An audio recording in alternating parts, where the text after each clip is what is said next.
The notorious Boston crime boss, James Whitey Bulger, is dead 1 day after being transferred to a federal prison in West Virginia.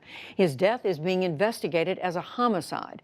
Several news organizations, including the Boston Globe, reported he was murdered in prison today by inmates associated with the mob. Bulger, who for years was one of America's most wanted criminals, ran gambling and drug rackets across Boston for decades. He was an FBI informant as well. Bulger was on the run for 16 years before he was eventually caught and convicted in 2013 of participating in 11 murders in the 1970s and 80s. Emily Rooney of public station WGBH in Boston has long covered Bulger and his crimes, and she joins me now. Emily Rooney, thank you for talking with us. What is known about how he died? Well, he was only in the new prison. He had come up from Florida to West Virginia, less than 24 hours. He was still in his wheelchair. I have heard some reports that he was surrounded by a mob of people who viciously beat him. I can't corroborate that, but that's what I've heard. Which says something about that federal prison. He had a... It may say more than that, too. It may say that they had transferred him there for a different reason, and there was somebody there waiting for him. We really don't know. You know, a lot of questions. He started on this criminal path from a very early age. Tell us about his career. He was a criminal at age 13. You know, he was robbing convenience stores. He dropped out of school at the age of 14.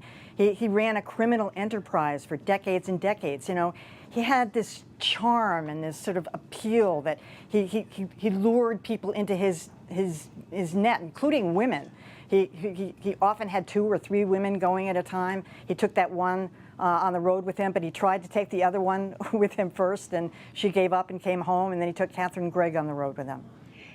He was an FBI informant. Over what period of his life, and how did that develop? Well, in 1975, he became an informant. What had happened was the DEA, the Federal Bureau of Investigations, wanted to bring down La Cosa Nostra, the Italian mafia. In order to do so, they enlisted the help of the Winter Hill Gang, which was run by Whitey Bulger and all of his associates.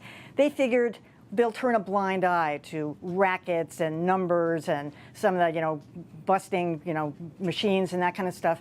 But they also turned a blind eye to 19 murders.